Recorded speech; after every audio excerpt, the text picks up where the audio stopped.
Welcome, everyone. I can see people trickling in. We're going to give it just a few minutes to allow everyone to join that wants to.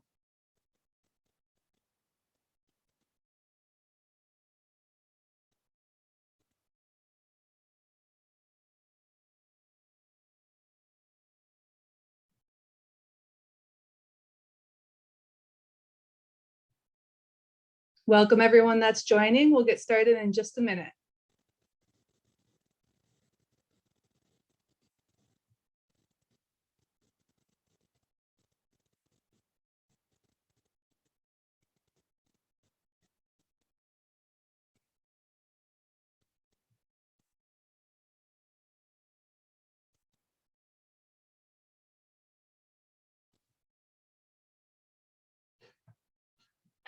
All right, let's get started. Welcome, everyone. Welcome to everyone around the world. Welcome, Relativians. I know there are people joining us that are external to Relativity from other organizations, so welcome to you too. We're so excited to have you.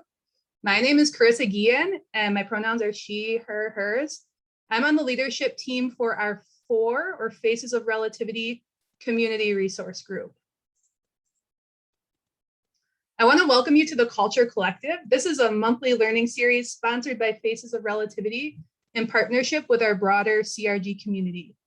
Through this series, we aim to drive intentionality in exploring the rich diversity of identities and cultures that make up our company and the communities we live in and serve. For those of you who are new to our programming, let me share a little bit of context about our efforts. Inclusion, diversity, and belonging are foundational to our work here at Relativity. It's one of our differentiators and defines who we are as a company. We believe inclusion drives diversity, and diversity enables innovation, better decision-making, and ultimately greater success for Relativity and our customers. We also believe in creating a culture of belonging, where everyone brings their authentic selves to work and feels celebrated, included, and positioned for success. Critical to enabling this work and building a culture of belonging are our global CRGs, or community resource groups, which aim to uplift voices that have traditionally been excluded and give space to sharing experiences, celebrating differences, and connecting in a more meaningful way around the world. So whether you identify as being a part of these communities or you're an ally, I encourage you to check out these groups as a part of your learning journey. As a precursor to our content, our community agreements serve as the foundation for our learning experience and the experiences we have within this space. I'm not going to go through all of them today, but just wanted to highlight one that's critically relevant today as we discuss the experience of people who identify as multiracial. And that is, intent is different from impact. So even if our intentions are good, the things we say or do may have negative impact on others. So we need to be accountable not just for our intentions, but also for the impact of our actions and words. And with that, I'll introduce today's topic, the multiracial identity. We have a very exciting guest speaker, Farzana Nayani, that we'll introduce in just a second, but just a few housekeeping items first.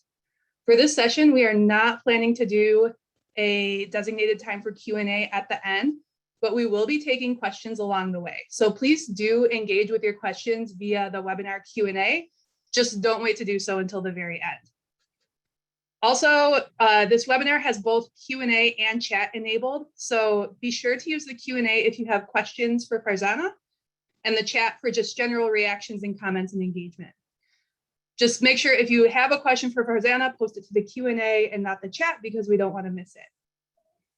And speaking of the Q&A and chat, I'd also like to share that we have a super exciting opportunity today to win a signed copy of Farzana's book, Raising Multiracial Children. We have 8 copies of these to give away today.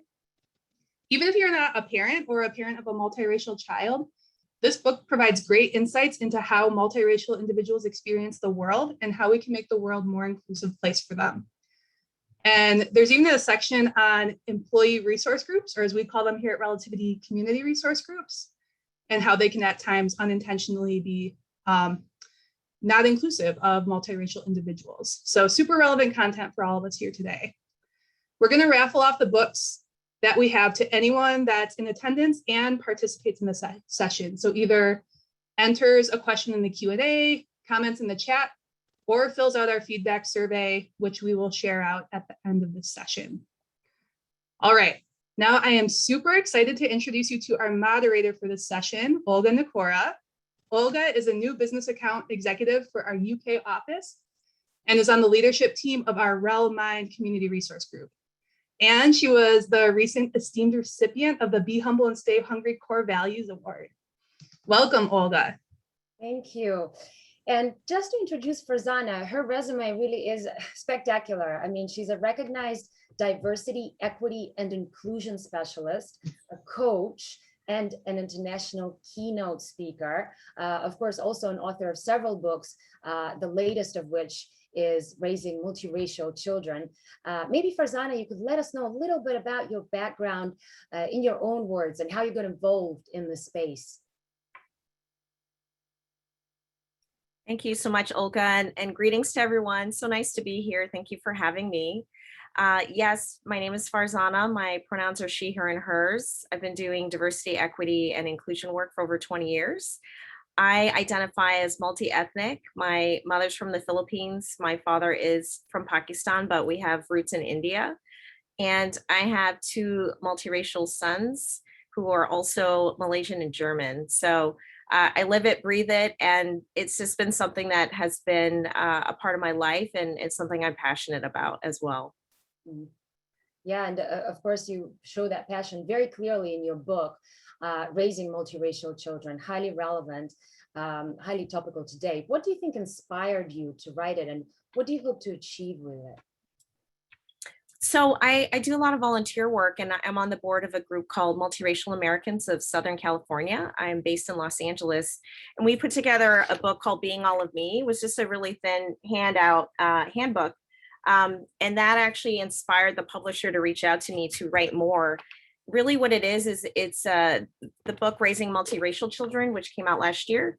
It captures the experience of multiracial people and how to raise multiracial children if you're not multiracial, the things that folks go through, as well as common issues, and then puts it in the context of the current times, as well as things like going to college even, or how to if you're a teacher in the classroom, how to incorporate activities. So I try to make it as comprehensive as possible for caregivers, parents, and educators. I might reference that book several times today. For the folks at home, of course, you can read it, but also listen to it on Audible, which is how I listen to it. Now, Farzana, what does it mean to be multiracial? So what the term multiracial refers to if you have more than one race in your identity. So either it's one parent is from one racial background, and then another parent is another racial background, or maybe they themselves are multiracial. There are other terms that can be used, like mixed or mixed race. People have different preferences. So someone might prefer to be called biracial, and so on. Those are the terms. You may have heard of the term half and half, like I'm half this and half that. I talk about it a bit in my book because it is something that is commonly used. However, I'd like to invite us to think of a different way of talking. The reason is because if we say, like, for example, someone's half Japanese and half Mexican, it makes that person feel like they're cut into parts. And if you have someone like my kids where it's like, okay, they're quarter, and you don't want them to feel that way. So instead you could say I'm Japanese and Mexican, or, I'm, Native American and Hawaiian, or whatever it is. And so I just want to encourage that and push us to think through that a little more. Of course, to look at an individual wholly as a whole. Right. And actually, we really want to involve all of our audience. So we'll start things off with just a short poll. One of those questions in that poll that should be coming up for us right now will be, do you identify as a monoracial or a multiracial person? Or perhaps you have certain family members who are multiracial. It would be super interesting for us, actually, of course, to see these results, because Relativity, of course, we're an American company, but we have many different branches around the world. So many of our colleagues are multiracial, also multicultural. For example, I'm from Moldova, also part Ukrainian and Russian. So I'm just actually super excited to have this discussion. So it'll be interesting to see the results of this. And if I could share about the term monoracial as people are voting, it's something that people don't usually say, but it just shows us what the default is, which is that if you're one singular identity, it's just the common norm. And that's how privilege works, right? Like privilege works in the way that it's just the dominant experience. But there's so many people who are multiracial. And so in order to kind of like equalize that, we should use the term, okay, you know, we have monoracial people and multiracial people. So just a new word to describe this for people who haven't heard that before. Indeed, and I'm just checking for the results of that poll, if they're visible to us at all. Hopefully our viewers were able to get some insight into that. I can see quite a large percentage do identify as monoracial. So it's important for us to be allies to multiracial beings. So I think that kind of brings us to the next stage of our discussion, which is, you mentioned these different terms, and maybe sometimes we are unsure how to start this discussion because we don't know what are the right words or the wrong words. So for example, something such as biracial, could you perhaps maybe let us know and give us some guidance, a little bit more guidance, how to even start these discussions? Right. So if someone has more than one, like a multiple heritage background, it's fine to talk to someone about that and ask, oh, I'm curious about your ethnic background, that sort of thing. The question to be aware of that is super triggering for multiracial people is, what are you? It makes people feel like they're not even human. It's like, what are you? Well, what am I? I'm human, or I'm a woman. You know, what are you asking? But sometimes I know people, what they mean by that is, what's your background? But multiracial people get that a lot because they could be ethnically ambiguous looking. So people are often curious, and that comes from a good place. And so the intent is there, that's positive. It's just the impact can be othering. So instead of saying, what are you, maybe ask, I'm curious about your heritage, etc. In terms of the terms multiracial or mixed race or biracial, people react to those things differently. I remember one of our former presidents talked about himself as a mutt. And, that I think was done lovingly and jokingly, but it also makes people feel like I'm compared to an animal. And so it's just like the terms that are used, if we could just be careful about how that could land with somebody. And then if you think about, if we're modeling this to children, how do they feel? Like, do they feel other? Do they feel weird? Do they feel excluded? And actually, as we saw in the poll here, there are a lot of people who are multiracial. We just saw about 22% of your company or who's here today identify as multiracial. And then if you look at how many people have a multiracial family member, it was 60%. So that means that even though you may see someone, they actually could have someone who's a multiracial family member or child. Another topic is transracial adoptees. So what that means is if you adopt someone of a different race than you, so let's say you're a white family and you adopt someone from Korea, which is very common, then that's a transracially adopted child. So that's what that term means, in case that comes up as a question. Mm-hmm. Very, very interesting. And it is important to have these discussions, of course, trying to avoid making the mistakes you've just outlined, but still important to have them, because sometimes perhaps we as a society declare that we are colorblind in order to actually avoid having these important discussions about race. And this is something you write a lot about in your book. Could you perhaps elaborate a little bit on that? Oh, yes. Thank you for bringing that up. That's a major thesis in the book, which is the point is that sometimes we don't want to talk about race because we think it actually causes injury or harm. Like, it makes us feel different. But the problem is if we don't talk about it, it actually causes more harm because we're not being upfront about it or teaching children about it or even having an open discussion. So there was a huge study done by the Sesame Street Workshop in conjunction with the university, and they interviewed 6,000 or 7,000 parents. And they asked them, how do you talk about things like race or religion or any type of difference? What they found overwhelmingly is that people only bring it up when there's an incident. So if you think about that for a second, the only time then parents feel comfortable bringing it up is after, an insult happens at school or something happens in the neighborhood. And then that teaches the child that, oh, race, anything is bad. right? Or any difference is bad. And that's not what we want. We want to have a celebration. We want to have things like we just saw Mattel came up with a Naomi Osaka Barbie. Like that's what you want to have at home. So it's positive and proactive, and kids can say, oh, look, here's a positive role model. Here's a chance for us to celebrate that. And hair texture and skin color is all normalize, not like, oh, I don't want to talk about it. But sometimes we avoid it as humans because we don't want to feel like we're treating anyone differently. And that's what color blindness means. And I remember when I first started I'm actually a certified teacher, like back in the day, many moons ago. And one of my first sponsor teachers who I was being mentored by, she said, oh, I don't see any color in the classroom. I treat everybody the same. And that was a flag for me because being a brown skinned woman of multi-ethnic background, like I want to be seen. I want to see the kids. I do want to honor their identities. And that's what we need in the school system. That's what we need in our companies. That's what we need in our friendships, not to avoid it. Indeed, not to avoid it, but to give actual inclusivity and give account of this kind of unique experience. And if we look at it from that perspective, then what is unique? What is particular about the multiracial identity, multiracial experience based on your research and your experience? Yeah, so, overwhelmingly what we see with multiracial people is that they're navigating more than one culture or community at the same time. And there's a fitting in both of those or more than one of those at the same time, but there's also an exclusion to some extent. Like you're not like blank enough, like I'm not whatever, Asian enough, or I'm not whatever it is enough. And so there's this feeling of not having that belonging.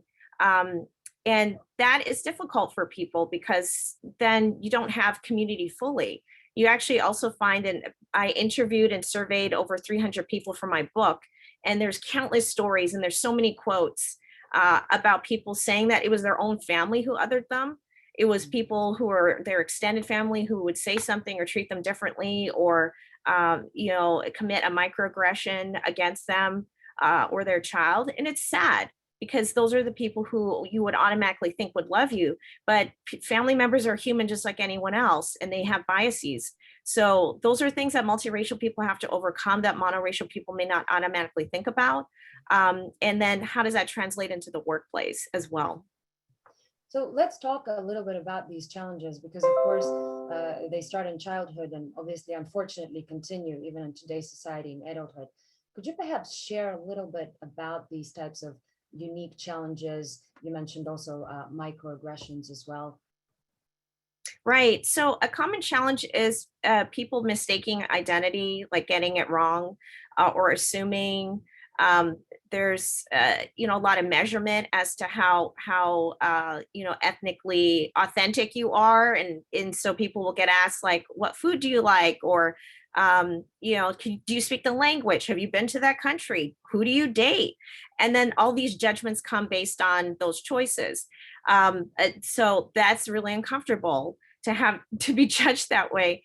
Another thing it could be that people don't think of the family as a unit. So there's like countless experiences of going to the grocery store or the mall, and then people like not realizing that they're one family. There was a story I was told of an Indian woman who was married to a white man, and her child was mixed Indian and white. And they went to go pay, and he was in front, and the lady at the grocery store like put the the thing that divides between their stuff, and she's like, wait a second, we're together. Same thing happened with a different family. They were getting in line at the Ferris wheel at some amusement park, and then they they cut people in half, and it's terrible. So those experiences that happen on a daily basis, and there's so many examples of that throughout. And I commit them too. I was at my son's 5th grade culmination, and there's a woman who was Asian, and there was a Black man, and he came in later.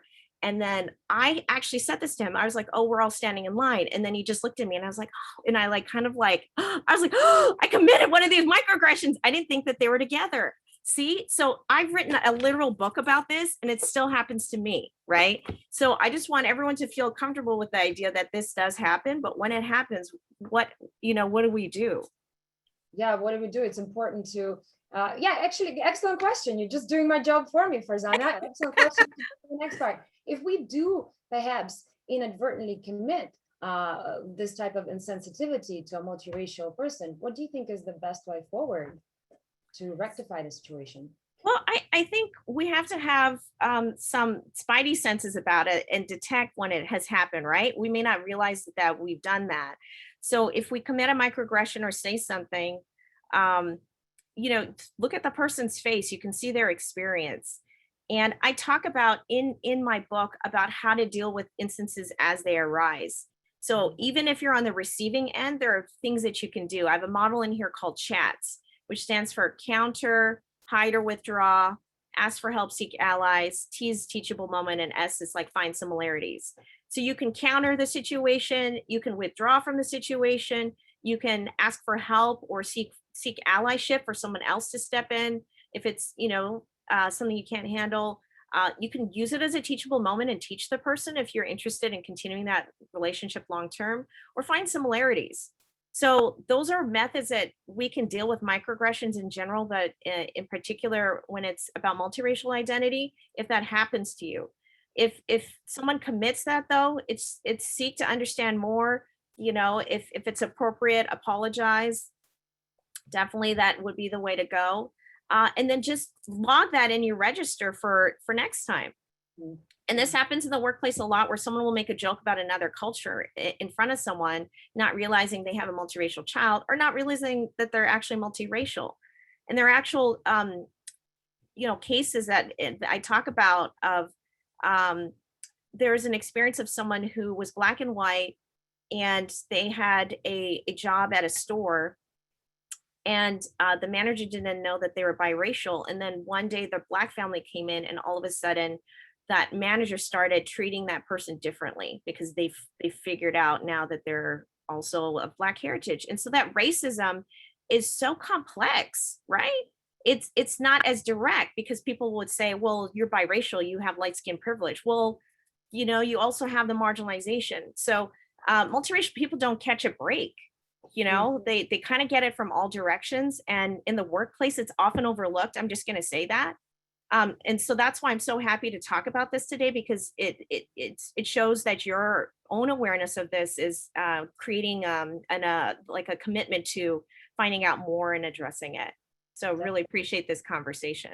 But we appreciate having you here, and actually looking at the chat, I think everything you've said seems to really resonate with many of our guests. For example, people, if I may read some of the comments that we're getting, and thank you very much to people for being so vulnerable. One individual, during her childhood, it was assumed that by many people that her mom was her nanny.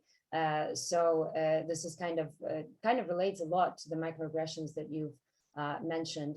We're also getting quite a few questions in our chat, and if I may read one of them, what advice would you have for children who have a white parent and an Asian parent, but are critiqued by other Asians for being too whitewashed? I just think this question really relates to what you've just mentioned now. Right now, I'm as we're aware of the incidents against Asians in the Pacific Islander community, in particular anti-Asian racism as linked to COVID and all the racism and hate that has come out with that. Pride in being Asian is of utmost importance, right? Now, given that if you're multiracial, your family dynamic is what it is. I don't think anyone can say you're too white or too Asian. It's just a new dynamic. And there's a poem in my first book, actually, that talks about this. It talks about being like the colors mixing. So you could be blue and yellow, like that's your feeling. But then what you create is green. You create a new third culture. And there's a whole concept called third culture kids. For those of you who are global or are nomads or have grown up in different countries, that experience of being in a new place is its own. So the strength of the family really comes from the love that is there, the intentionality, the care, and the mental health, and making sure that everybody there is comfortable. I would say focus on that more than what people label you to, because you'll never live up to that. And someone looking in doesn't know what it's like. So that's what I would say. And you mentioned the word culture in your answer now. one of the questions we're also getting, what is perhaps the difference between multiracial and multicultural? Oh, sure. So multicultural could be, maybe you're a single racial identity, but you grew up in different places, or your family has different cultures, but they're the same race. That's the difference. So the racial component is, being the census categories, not to say that those are actually the best. Race is a social construct, actually. They've done studies that have shown in science that people of different races have more DNA in common than people who are the same race. So it's all a social construct. But given that, that's what that definition means. It means that you're comprised of the different racial groups. And that's a very different experience than being multicultural. Like, let's say you're European, but you're Danish, and you're British, and you're Irish, but you're white, right? Like, that's a singular race. That's different than being, Asian and, something else, for example. And in this time right now, where we are so polarized around race, imagine being someone who is from the Middle East and then has, German ancestry and they're mixed, right? Or someone who's Black and white, or someone who's Asian and Black, right? When there's so much polarization in and amongst these communities, and there needs to be healing there. Imagine that person occupying different spaces. I had a colleague who's Black, and during the Asian, the uptick in Asian racism, he's Black and Asian, actually, he's Japanese and Black. He showed up to a space around, healing around Asians, and, people kind of were taken aback. He has an afro, and he looks like he's Black, but he's Japanese, and he's feeling the pain of that. So where's his space? Where can he belong? So things like that, it's like there needs to be consciousness around these cultural groupings, employee research groups, your community research groups, around like the intersectionality of identity, right? We're aware of that with gender, we're aware of that with other things, and we can always do better with that. And there's this other layer of multiracial identity. Indeed. And you mentioned this type of identity and being inclusive of that. It kind of course, it is very important to start these things from early childhood, as you discuss a lot through all of your writing, really, not just this particular book. What are some ways that we can raise our children better to make sure that they're better adults? I know you mentioned some specific examples in the book with your son, if you feel like sharing them perhaps today. Oh, yeah. So exposing your children to multiple races at a young age is important. If you can do that through your own friendships, that's the best, because people can interact and then see that in you. And that could be where you start, where you look at your own network, like who are your healthcare providers, right? Who do you go to for support? Who are your friends? And if those people are not diverse, you kind of need to do an audit. And that's a hard thing to ask of yourself. The second thing is, though, you can provide books and resources and show films of different backgrounds. And there's something that I adore with young children, is using multicultural crayons. And there are different brands out there. You can get them. There's one I want to give a shout out to in particular. Her name is Belen. And at the time, I think she was 7 or 8 years old when she made her own line of crayons. And now she's just doing a partnership with Target, so you can get them there. And she's a Black child who wanted to see herself in the skin color of crayons. And I tell a story in my book about how like we didn't have that back then. I grew up in the 70s, and we had that one peach color that everyone called skin color. And I remember my 7th grade buddy, or whatever grade she was in, she drew a picture of me. I was in 1st grade, and it was peach. And then she looked at me again, and she's like, "Oh, this is wrong," and took a big old brown crayon and like scrawled all over my face. And I like carried that story with me forever, because it was so like harmful, the way that it came about. And I didn't actually talk about it until I wrote this book, right? And so that kind of, those experiences happen to children all the time. So instead, if we have like different colored construction paper or different colored crayons, or we've seen books or we watch films where there's the gradient, then and hair textures are different, then it normalizes for kids, and then we can start to have conversations. You can start to say, oh, like, what skin color matches your friend Jimmy, or your friend, Tyrone, or your friend, right, Rachel. And then you can see, oh, this one looks more like Rachel, this one looks more like Jimmy, and so on. And then it normalizes it. So they get used to it. Exactly. That's the key word, normalizing it. So exactly right. And I guess sticking on our topic about children, we also have another question that I thought I'd read out. What is an appropriate way to tell someone not to refer to my children as mixed?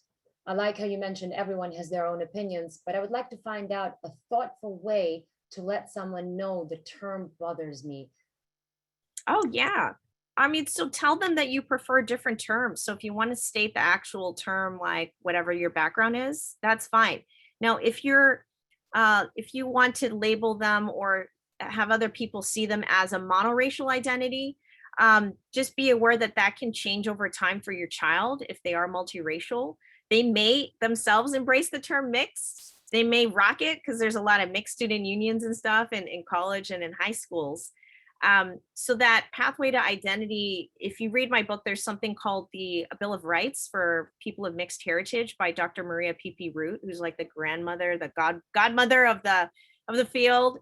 And she talks about how identity changes over time, how identity can be different among siblings. And it's absolutely fascinating.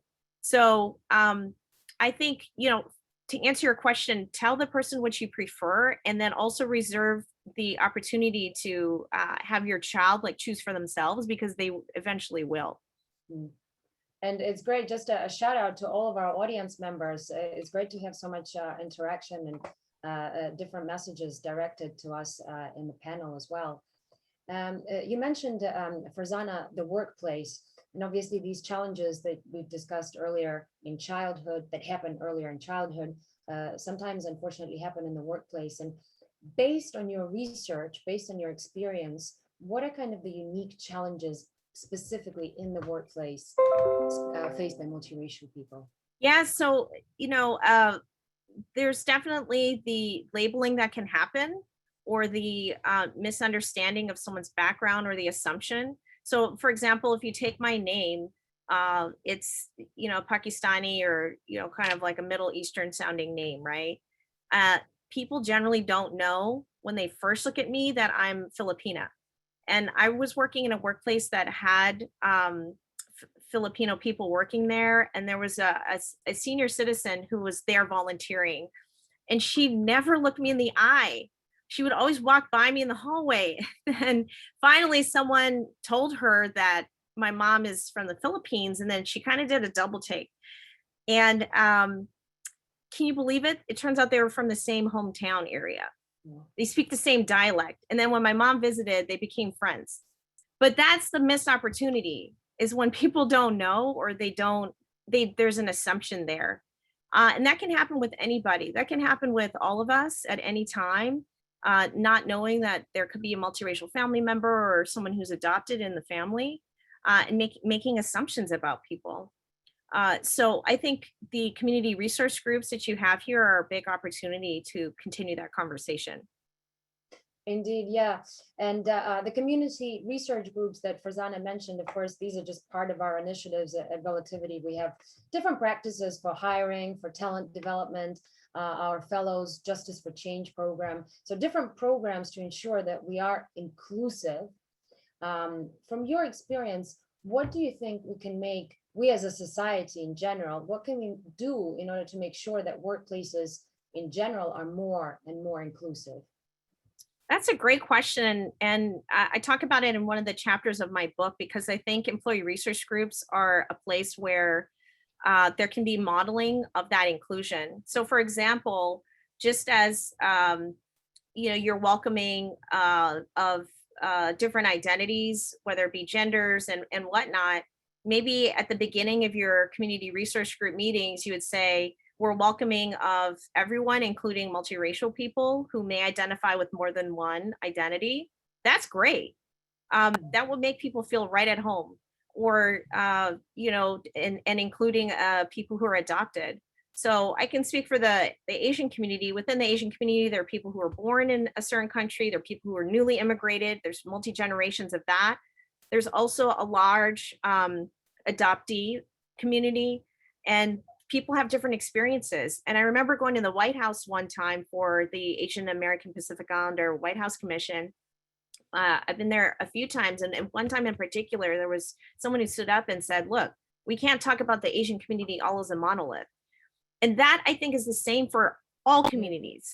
All communities need to speak up on behalf of the underrepresented in that community, not thinking there's just one voice. Of course, that voice is important for advocacy and unity, but there are people who are being overlooked. And so what are the needs of those people? Maybe it's worth it to, the 20% who are here today, for example, like what are the needs there? How can we be more inclusive? So I'll give you a practical example if that's helpful. So when you're scheduling the different research group meetings, are they at the same time if you're doing a summit caucus? Because if you're doing a summit with them all at the same time, for example, someone who's multiracial will have to choose. That's happened to me at conferences where there have been meetings of certain affinity groups. And there was a South Asian one, a Filipino one, and a mixed one. I literally ran to 3 different meetings in an hour. And by the time I got to the end, I was like, I'm exhausted. Or I don't feel included because one group was talking about the other group. Seriously. Yeah. So that happens, right? So multiracial people, same thing with college graduations or when they have like, I don't know if you know this, but they have they have some cultural graduations. And sometimes, the Black graduation is the same as the Native American graduation or whatever. And so if you're both, right, if you're Black and Indian, you're forced to choose. You can't go to both. And it's painful to have that split or to have to choose. So the consciousness around everybody here who's a leader, to just be mindful of scheduling, to be mindful of events, to be mindful of the fact that some of this can overlap is incredible. And we of course want to make sure we keep it open for the audience. So if anyone in the chat did want to see any opportunities within relativities, CRGs, to make our community more inclusive for multiracial individuals, please feel free to share within the chat. And so Farzana, you mentioned this idea of having to choose between this identity or that identity.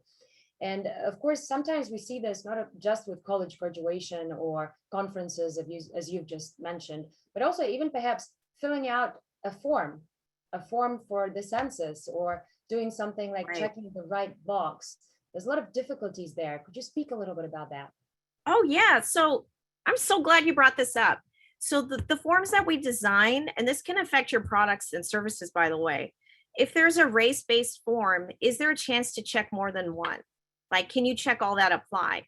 So here are the politics behind it. If you don't have that, someone's going to have to choose. And it may not be actual representative data. That's one thing. The second part is people will feel excluded. So if they can't check all that they apply, if you put a mixed box and people check the mixed box, you're not going to get the data from that either. So you almost have to have all of the apply and mix in case people just choose that they're multiracial. And that's a choice and you can do that. But if it comes down to school forms even. So a friend of mine who's Japanese and white, and this is LAUSD, she had to fill out a form saying, choose your primary race of your child. What's she gonna put? She's Japanese and white. And this goes on in health forms, right? Tell a story about my son who they labeled him. Somehow he had broken his arm, and when we went to the hospital, somehow he had gotten labeled white. And I was so, and he is white. He's got German heritage, right? But I remember thinking like, I didn't put that down. I wasn't asked. So I remember like, tugging him to the desk saying, look at him. Like, who did that, right? Like, is the default white? What happened here? And there's nothing wrong with choosing white. It's just that choice wasn't given.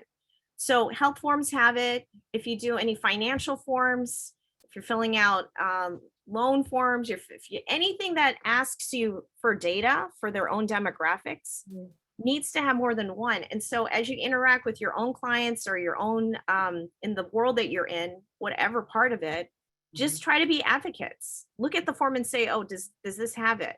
When you do your COVID test, they ask you your race, whatever. So there needs to be a consciousness around that, and an allowance for more than one identity. Indeed. And you mentioned hospital, you mentioned healthcare.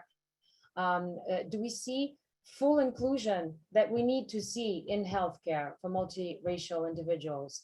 And if not, how do we make sure we address this?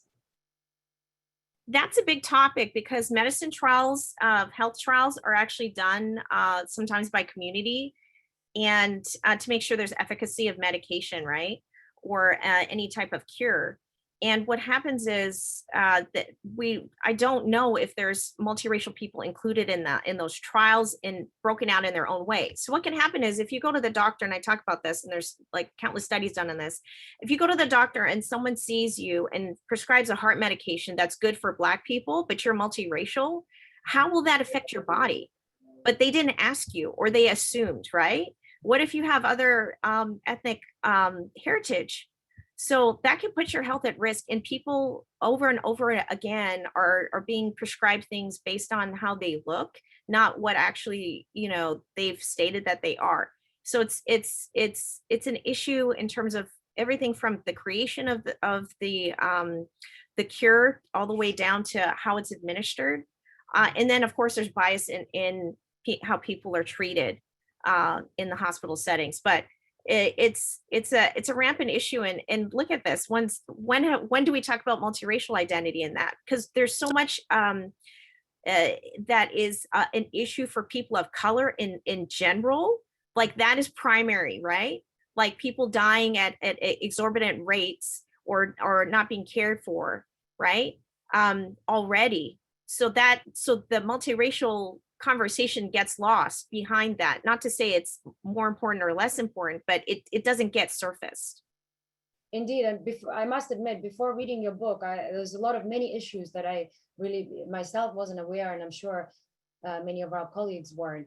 If you had to maybe suggest other resources of how we can better educate ourselves, how we can become better allies, not just at an organizational level, but just on an individual level as well. What kind of resources, what kind of advice would you have? This is also actually one of the questions we had in our chat as well. So it would be great to hear some advice in that respect. Yeah, I think this conversation is a good start. I get asked this question a lot. So I have an entire chapter 9 on recommended resources. It's not just for parenting, it's just for awareness. So there's books, there's many films. Another issue is the matching marrow. So people who are looking for marrow matches cannot find a match a lot of the time if they're multiracial. So just being aware of issues like that. And as you see these things emerge, like, do the swabs, you can help someone. And so on, right? So it's just being advocates and activists in our own ways, keeping our eyes open as we see and read stories or hear about things in the news, right? You heard probably about Meghan Markle and how that experience of her having a multiracial baby, people in the royal family were wondering what skin color the baby would turn out to be, that kind of stuff. So when that happens in the news, instead of just having shock and awe, like think about it, like think about what that means when you're raising a multiracial person, or if you are a mixed person, like that is how people are treated, right? Like how, oh, you're so different than your sister. Oh, you came out differently. That's a microaggression. That might feel funny to somebody, but it's hurtful. Now, I don't want this all to be doom and gloom, though. I mean, there's a lot of activity and promise and opportunity for people who are multiracial. There's the moving between different community groups that can be helpful to help bridge in the workplace, or to help connect with customers, or to help connect with the community. There's a lot of joy, there's a lot that we can learn. There's a lot that we can share. And my parents took a risk marrying each other at the time when it was very abnormal. And we can't forget the federal law that came into play in 1967 that made multiracial interracial legal. It wasn't legal till then. Can you believe it? In the United States, interracial marriage was not legal until 1967, when the Supreme Court allowed for that to happen. And in some states, it wasn't on the books until the year 2000, like Alabama. So that's not too long ago. 2000 is not too long ago. So there are Very people recent. who are not allowed to marry.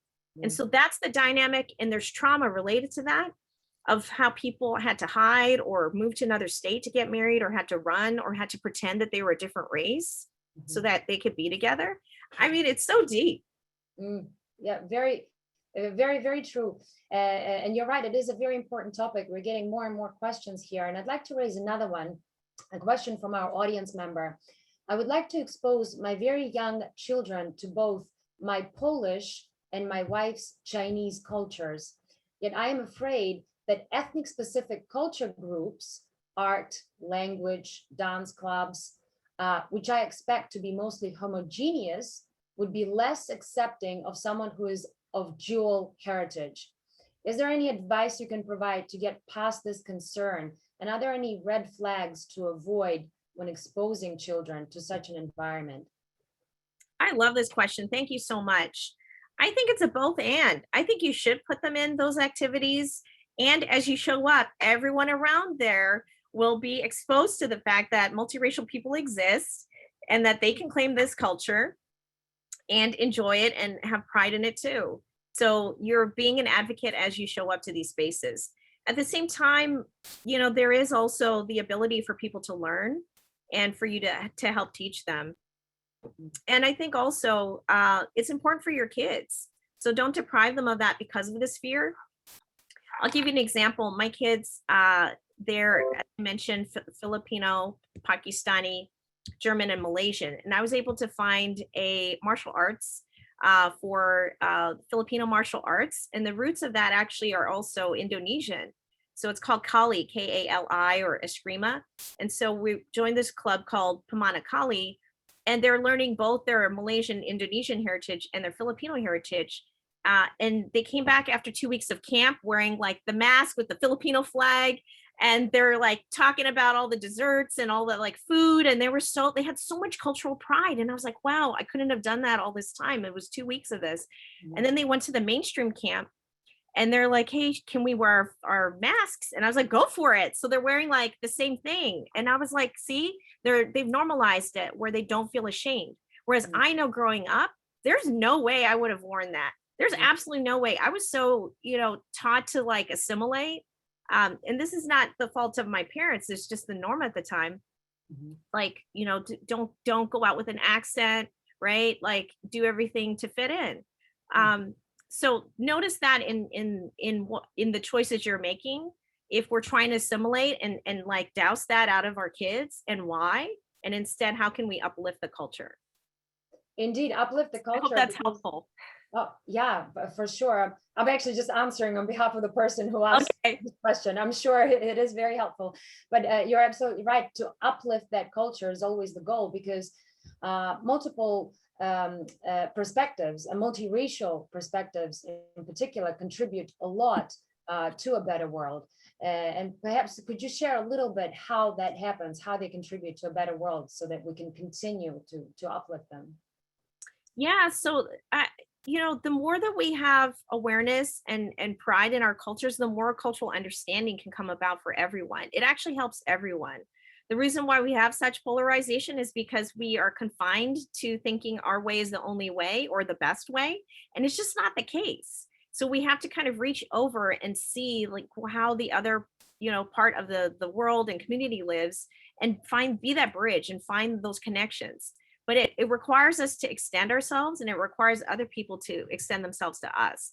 So the way we can do that is through, this interaction and pride and support and awareness and curiosity and forgiveness when we make mistakes. And at the same time, forging forward.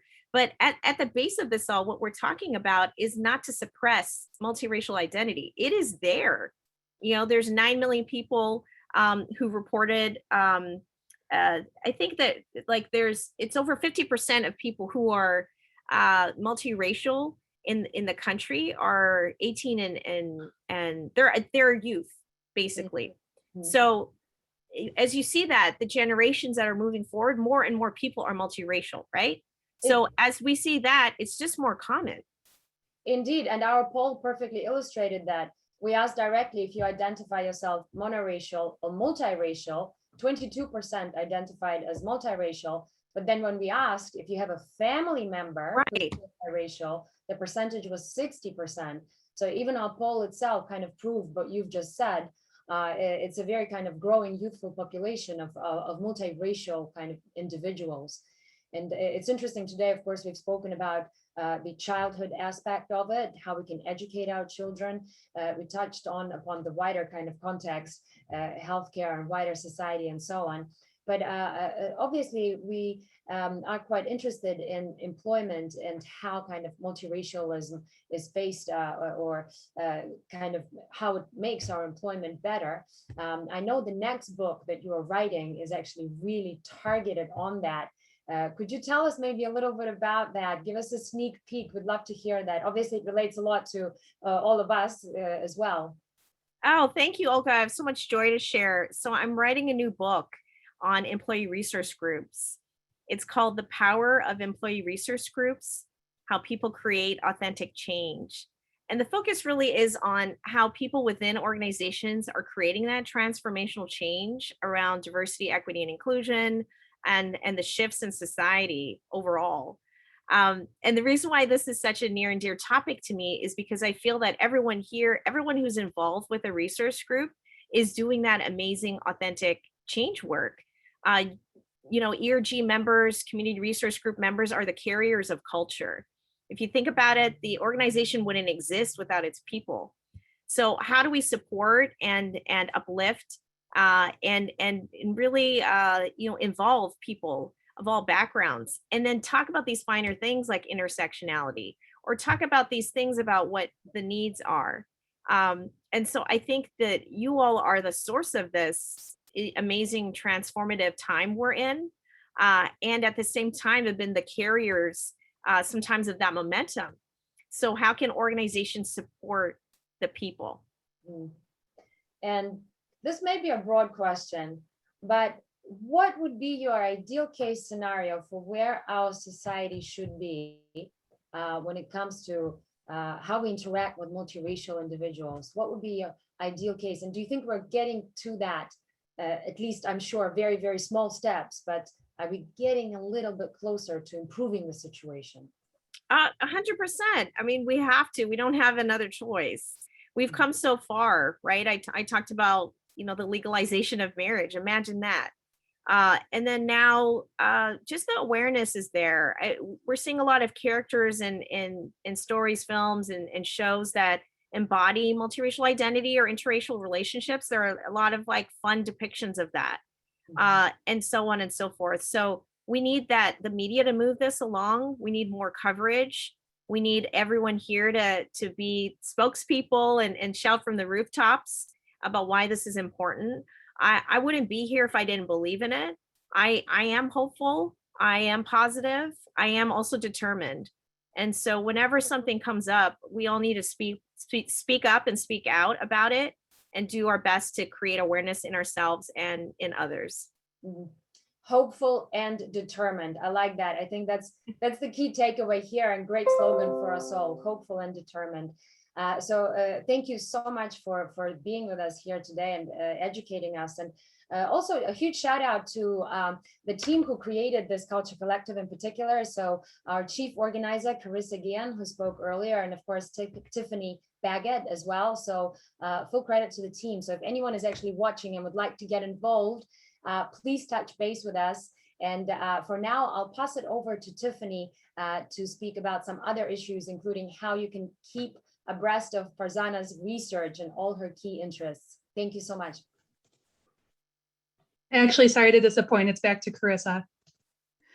But thank you to both of you. Thank you, Olga. Thank you, Farzana. This is incredible subject matter. Really appreciate your expertise on the topic. If you would like For those of you in the audience that want to continue to follow along with Farzana's research, she is all over social media. She's got a great website. I am personally a huge fan of the Multiracial Matters account on Instagram. Just like a really great way to stay plugged in with the multiracial community, Farzana's work there, different events that are going on, you know, her book that's going to come out next year. Stay plugged in with everything that's going on there. She also has an account called ERG Dynamics, and this is specifically just dedicated to employee resource groups, or as we call them, community resource groups, CRGs. So super relevant subject matter on these accounts. Definitely encourage you to follow them. Just a reminder to please fill out our survey. Tiffany's gonna post a link to it in the chat. And remember that if you fill out our survey, you become eligible to win one of Farzana's signed books. And we review all the comments in those and really benefit from them and learn from them. So appreciate your feedback there. Just a reminder for those of you that are Relativians, our next Culture Collective is on August 16th. August 7th is National Purple Heart Day. So for our August Culture Collective, we will be focused on our veterans. Thank you once again to everybody. Thank you again to Farzana for coming and sharing your insights. And thanks to all of you who attended. Everyone have a great weekend wherever you are, whatever time it is for you, and we'll see you next month.